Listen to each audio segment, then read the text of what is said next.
welcome to another episode of The Little Radio Show. My name is Sandra Fernandez, and I'm joined by my co-hosts Juan Alanis and Angelica Casares, and we're bringing you small talk about big topics. For today's episode, we have our very good friend, Kathy Cano Murillo, also known online as Crafty Chica, who's going to talk a little bit about how she got started, how she became the do-it-yourself crafter sensation that she is, and a little bit about how the Dia de los Muertos holiday has influenced her art. Just a reminder, you can catch us every week on Thursdays at 2 p.m. Central Time on hmsnetradio.org. Our show archives and the link to our iTunes channel are available at thelittleradioshow.com. So here we are for another episode, live on tape, as Max Headroom used to say. My name is Sandra Fernandez, and I'm the publisher at HispanicHouston.com, and I am one of the co-hosts, and I'm here with my very good friends who are about to introduce themselves. My name is Angelica Casares. I am the co-creator of JuanOfWords.com and a co-host here at A Little Radio Show. And this is Juan Alanis, also co-creator. Who's the co-creator? The other one is Angelica. So Juan Alanis at JuanOfWords.com, and you can find us everywhere at Juan of Words. For this week's In Case You Missed It segment, I wanted to talk a little bit about the fact that Telemundo is doing this new series about Celia Cruz, which is a great and wonderful thing. And I'm very much looking forward to being able to go through and doing a review for Hispanic Houston. But what I found very interesting about it is that they promoted the series on English cable stations. So they were running it on FX and on USA and on AMC. They did all the promo in English, and then they would run segments of the show with English subtitles. So it's a show in Spanish. They're promoting on a Spanish station. On a Spanish network that they're promoting in English, on English network. Yes. I'm not quite sure what the thinking behind this is. Are they hoping that there are enough Spanish dominant viewers on these stations that they're going to lure them back to Telemundo to watch the show? I think I've heard that there's like studies that a lot of the viewers are actually, even if they're Spanish dominant, that they're on like the mainstream like networks. They're not necessarily on the Spanish language networks, and especially like I think the millennials is like what are the ones that go back and forth. So it's probably kind of catered to that. But the other thing that's interesting about that is like that it's such a universal story. That Celia Cruz is like, her name, like you recognize the name, whether you're a Spanish-speaking Latino or not, no? Yes, and absolutely. I just found the marketing strategy interesting. So on other news, I have 5 words for you. Are you registered to vote? Votes. The voting days come in November 3rd. So it's for the upcoming election. It's too late to register. It is too late. But if you are registered, go vote. Exactly, which was my question. Are you registered to vote? And if you are, we need your votes, regardless of how you vote. Go out there and vote, and show your. This is the way to show your where you're from. You're from the States, and you got to show us that. Voter turnout is so low when there isn't a large national election going on, when we're not electing a president. Correct. And the sad thing is that a lot more of the local and state laws affect your daily life than you think of. Voter turnout in Houston and in Texas and it's so low. It's so low. A lot of cities. One of the things that I find interesting is organizations that are going out and trying to get people, it's like, nonpartisan kind of we don't care who you vote for as long as you vote kind of stuff. Mm-hmm. And in Houston, and I don't know if they do it everywhere, the League of Women Voters attend citizenship ceremonies to sign up people to vote immediately after becoming citizens. Oh, that's awesome. Well, that's awesome. I didn't know that's something they did. They do it in Houston. Let's not be the silent majority again. Anymore. The silent. And here in Houston? In general. Anywhere. National, yeah. So, yeah, and again, I know, everyone, I keep saying the Donald Trump, the Donald. I don't want to talk politics, and I don't care how he influences your vote one way or another next year. Let's do it. Let's get into the habit of voting this year. Correct. Let's show up and cast our votes and find out the issues and make our voices heard. Yeah, it's definitely. And if you're teachers out there and you have those kids in high school, let them know that they need to register to vote as soon as they turn 18. And if they're 18, make it a family thing. Get all the family in the car and go down there to vote. And I think I've told you all this story about my nephew. They do mock elections at his elementary school. Oh, that's cute. And the last presidential election, he was absolutely dismayed to find out he couldn't vote. But I know who I want to vote for.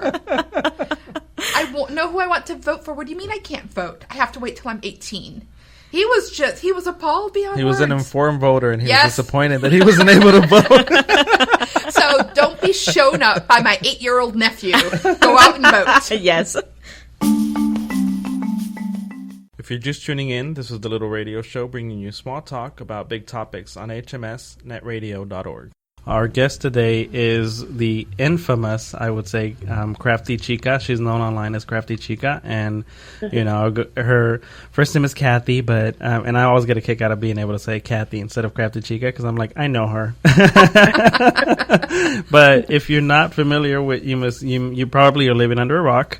But Crafty Chica really is one of probably the premier and probably one of the most influential Hispanic voices in the digital space.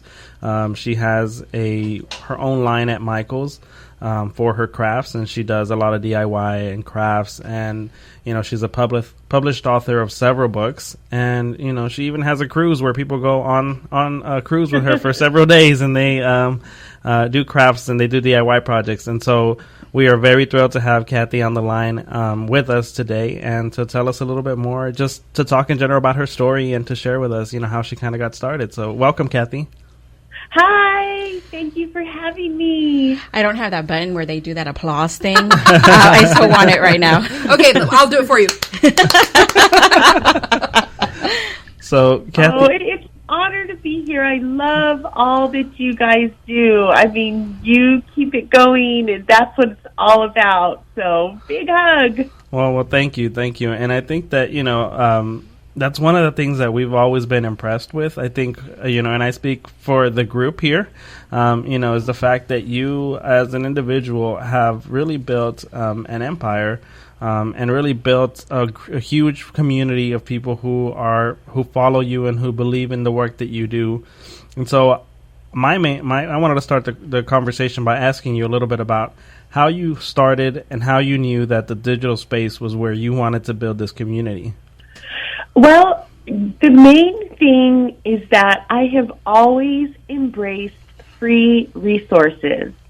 And even before the digital space came about, just being an artist and needing to pay the bills, I would get a cardboard box and cut it up into rectangles and paint them and make magnets and sell them, because the cardboard box was a free resource that I could use to make something and turn it around into income. And so back in the day, it was like everything from, terracotta flower pots to any kind of wood pieces. Even my husband's grandmother, she ripped up her wood floor and gave us all the wood tiles, and we used each one of those as a canvas to make art on, like either as a plaque or as a base for a sculpture or as a shadow box, and we use those to sell them.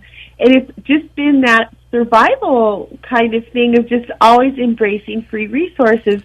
So fast forward to where at that time we didn't have a specific business plan, and we just took all of these orders. Like, we had no idea we were filling a need in the market, because we were making items that Latino-centric home decor items that we didn't see at the store.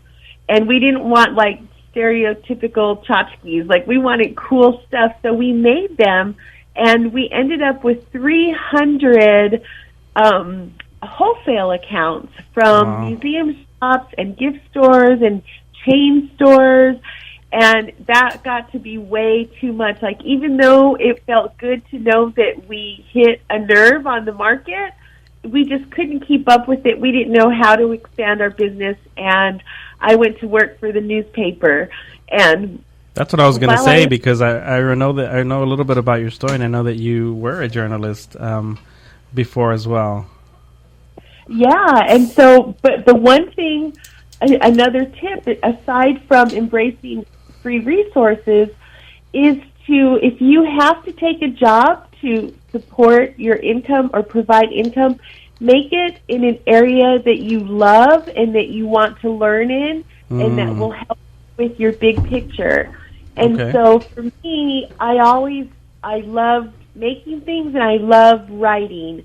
So I got in on the ground floor in the basement shredding newspapers when I started at the Arizona Republic. Oh, wow. I didn't know that. Yeah, I did. I was there for about 3 months until I just interviewed with one of the features editors, and this is tip number 3. It's when there's a certain protocol that society teaches us to follow, like if you want to be a newspaper reporter, you have to have a journalism degree, and to have a journalism degree, you have to go to college and this and that. Well, you know what? I thought all they can tell me is no. I had an associate's degree in marketing. I went ahead for the interview for a features clerk, and I ended up getting the job over these other journalism students because I was able to serve it in my interview, and my editor just had that feeling like this would be the right thing. And I mean, ultimately, I did go to night school to finish my bachelor's degree because it is a requirement to be a reporter. You have to have your bachelor's degree. So I just kind of did it on my own terms instead of on the linear timeline that society presents us with. So I think we're all familiar with that linear. And so I went for it, and while I was there at the newspaper, they all had purchased my artwork before at the different stores, and they asked me to write a craft column. That's awesome, and Kathy. The craft column would be, this was a really good tip too, is that a tip number 4 I'm going to be giving you. I like that. Is that I had my own style of what I like to make, but it taught me to think for general market and for broader scope. So I knew that I couldn't put a corazon on every single week on the Saturday craft column project. Like, I had to design for general market because at the time Martha was huge. She had her TV show, and I thought, well, I can't be Martha because I can't just put one teal ribbon on something. Like, I have to load it up with now tell us about that. Like, when you're doing something for general market and you're doing something for the Hispanic market, what's the difference? Well, the thing is that I decided that I wanted to be Kathy, and I didn't want to copy anybody else's style. And so what I would do is, and this is before Pinterest, this is like, I don't know, 2005, 2004, somewhere around there. And I would look and see what was popular. I would look at the stores, I'd look at magazine pictures, I'd look online, and I would do my own version of that. And it served an area of people who weren't like Martha, who didn't want to do just super simple kind of things. And the other twist that I gave it was everything had a meaningful angle to it, a sense of positivity to it. So every project was more than just making something pretty. It had it was a memory box, or it was an empowerment picture to hang up, or it was, here's a yarn company with yarn made by these businesswomen in India, or just something that had purpose to it. And at the time, I didn't realize I was doing that. That was just my natural personality, what I was drawn to. But lo and behold, that is what started gaining momentum, is that I was offering something different. And soon enough, the column, Gannett News Service picked it up for national syndication. So then every Saturday, it was running in hundreds of papers all over the country. Well, that's really great. That's really great, and I think that's one of the things about your what you do and the things that you create. I think they have a very unique style. Because I think when you look at it, I mean, it can be the same thing. It can be a wreath, or, for example, and I'm just throwing this out there, but you know, it can be. I have to say, when she does anything, you can tell it's Crafty Chica style. Like it. From all over anything, whether if you put me in a room with a bunch of wreaths and you'd ask me to identify Crafty Chica's wreath, I can do that. Exactly. I can do that as a fan. I can do that as, but I can identify. Your style is very you. And it's great to hear that it's kind of like it was kind of an organic thing that just kind of happened because you. Yeah, exactly. Because if you try so hard to fit something or copy something, it's not going to work. You know, it's like the magic comes from your own individuality that you put into it. And what this taught me was, designing for general market, but still having my own signature style to it. Mm-hmm. And it wasn't a Latina column. It was strictly a general craft column for, from grandmas in the Midwest to, a single girl in Miami, it was for everybody. I wanted to bring the message of creativity to everybody. Like, I wanted it to be an opportunity for everybody, no matter what their skill level or background or financial background, to say, you know what, I can make this project.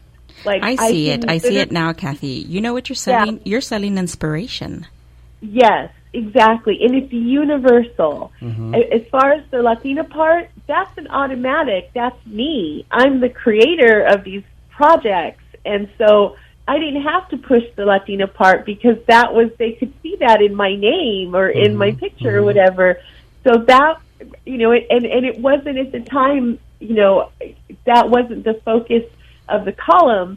And, but what happened was I was involved in so many online communities of crafters and DIYers, and they all had handles for their businesses, like the Sublime Stitcher and, the Crazy Crocheter and like all these things. So I thought of Crafty Chica and I bought the URL immediately, and by the time I had my website set up. And again, it's embracing those free resources. I found or a low-cost website builder, a drag-and-drop program, and so I used the internet, and once I got my site up, I thought, okay, this is where I can house the links to my newspaper projects, and in addition, I can also share my own Latina style projects that I make. I see that. I see that marketing background coming into play here. You said something very specific that I'm kind of hanging on to. So we had a conversation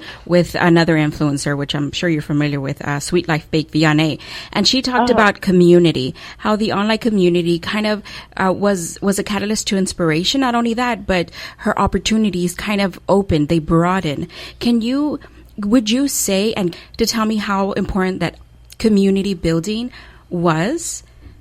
Oh, yes, definitely. I mean, right from the start, number one, seeing what everybody else is doing, it's like a party, and you want to join the party. Mm-hmm. Or it's like a moving train, and you want to get on that train, too. I like the party. I like the party. It's a party, and it has no VIP. Everybody's included. Right.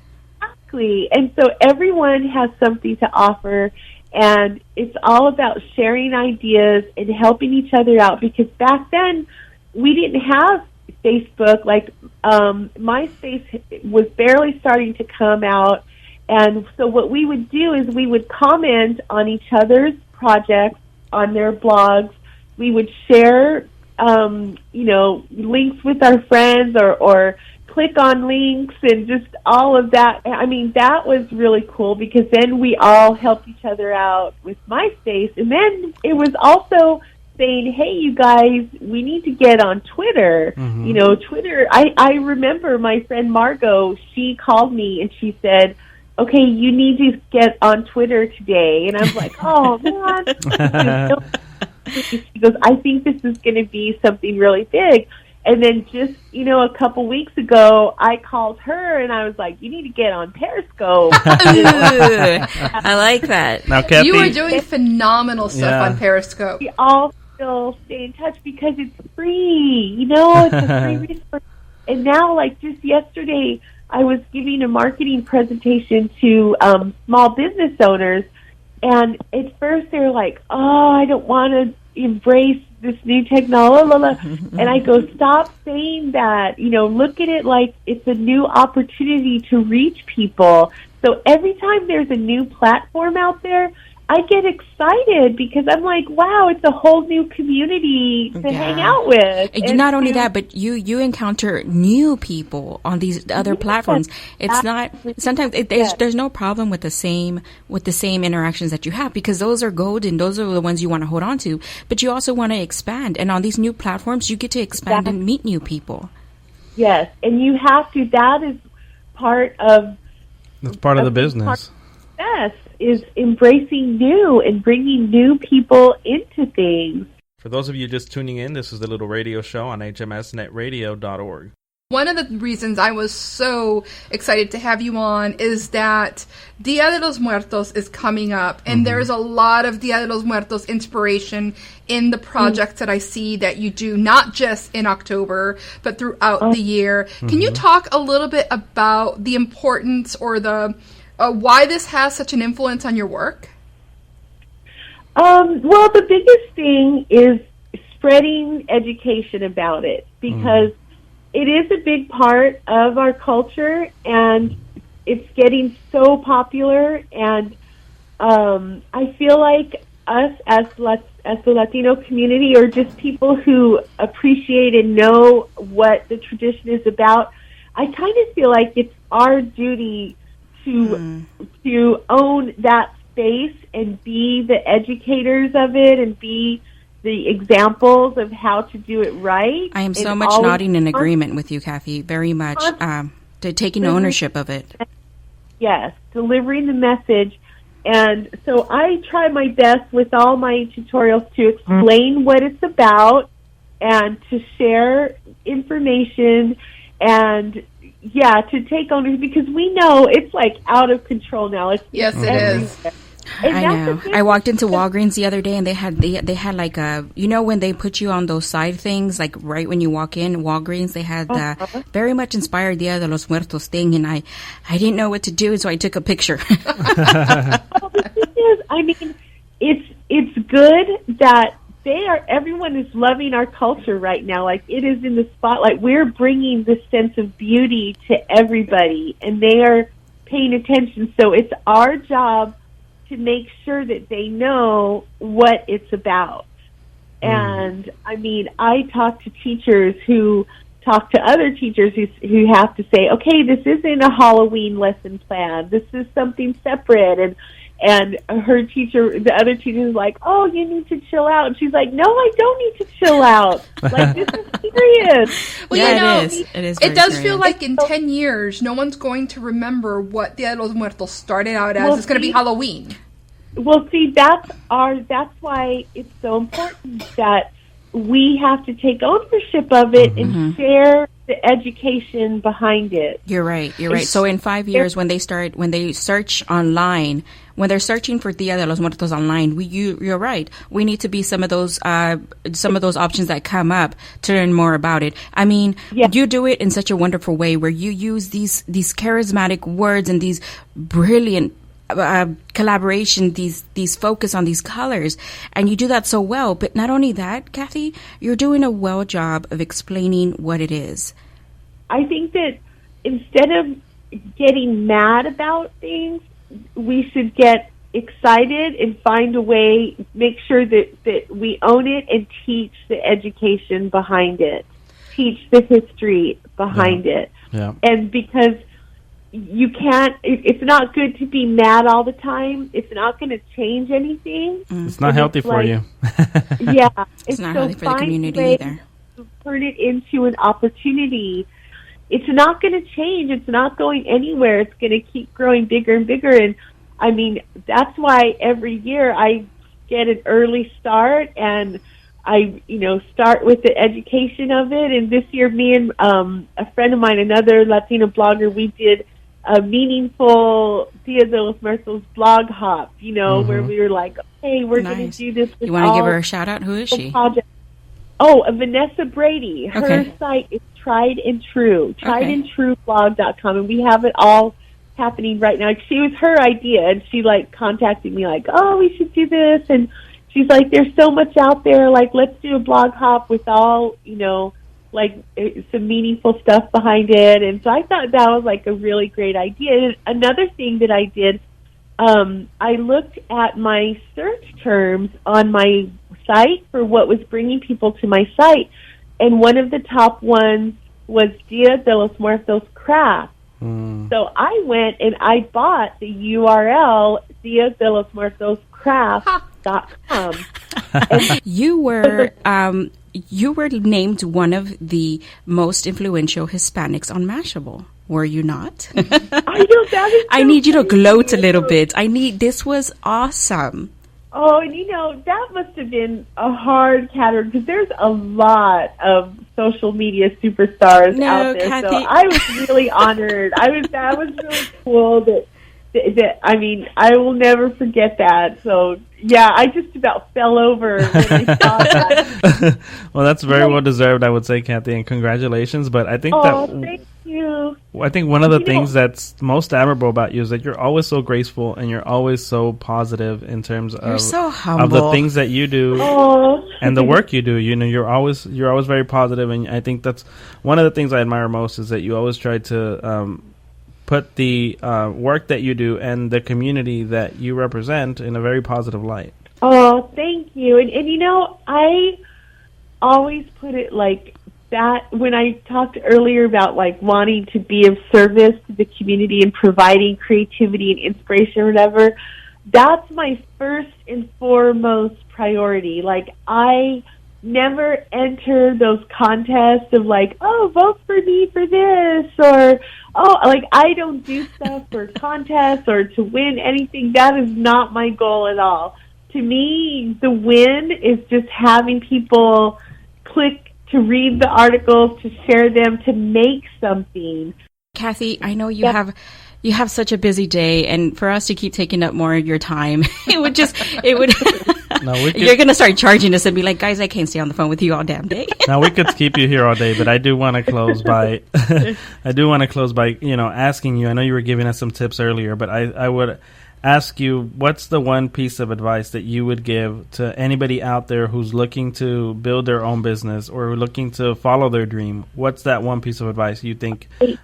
So it's actually a three-part. Number one, you have to set a goal. You have to know exactly what you want, and you have to stop saying, I don't know what I want. You have to pick something. Mm-hmm. After that, you have to make a plan on how you're going to get there. And making a plan means building the time into your schedule every day, taking things off your plate to make that time, and being smart about it. And number three, following through with it. Consistency. Yes, being consistent. And even adding number four, do a check-in after, if you've been doing those things diligently, do a check-in after a couple months, see what's working, what needs to change. But you have to have that specific goal in mind. And if it's too big for you to wrap your head around, start with smaller goals. And that's awesome advice. Listeners, right. I hope you're taking note of that. I know. All right, and Kathy, before we let you go, please tell our listeners where they can find you online. Yes.